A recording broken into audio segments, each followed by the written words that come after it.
आगरा में एक अस्पताल के फर्श की टाइल्स पर डॉक्टर भीमराव अंबेडकर की तस्वीर लगी होने के मामले ने तूल पकड़ लिया है। पहले आजाद समाज पार्टी और बसपा के कार्यकर्ताओं ने अस्पताल में खूब बवाल काटा और अब समाजवादी पार्टी भी आग बबूला हो गई है। यूपी के पूर्व मुख्यमंत्री ने तो इस मामले को लेकर बीजेपी सरकार पर सारी भड़ास निकाल दी। उन्होंने एक्स पर लंबी चौड़ी पोस्ट कर इस घटना की निंदा की, साथ ही ये बताने की कोशिश करी कि इस घटना के पीछे किसका हाथ हो सकता है।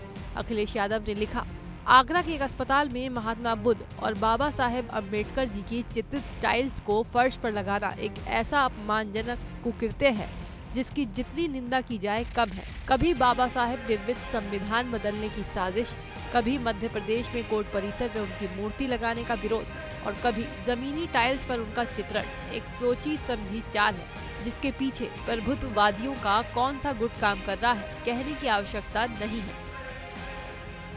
इसके अलावा सपा मुखिया ने इस घटना के बहाने पीडीए का जिक्र कर बीजेपी को चेताया कि ऐसा करके वो कभी जीत नहीं पाएगी।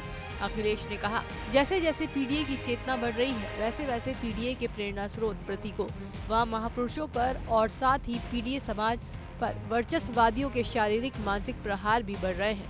ऐसे सुनियोजित अपमान करके जिनको लग रहा है कि पीडीए का मनोबल टूटेगा वो ऐतिहासिक भूल कर रहे हैं। प्रताड़ना का प्रतिकार शक्ति बनकर उभरता है।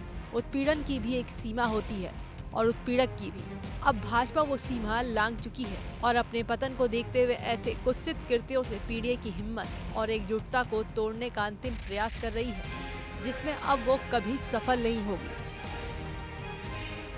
चलिए अब आपको बताते हैं कि आगरा में हुआ क्या था, जिसे लेकर अखिलेश बीजेपी पर तिलमिलाए हुए हैं। दरअसल आगरा के थाना हरिपर्वत क्षेत्र में एक नर्सिंग होम के फर्श के टाइल्स पर बाबा साहेब और भगवान बुद्ध की तस्वीर लगी थी, जिसे देखते ही भीम आर्मी और बसपा के कार्यकर्ता काफी संख्या में अस्पताल पहुंचे और विरोध जताने लगे। इस दौरान उनकी पुलिस कर्मियों से तगड़ी बहस भी हुई।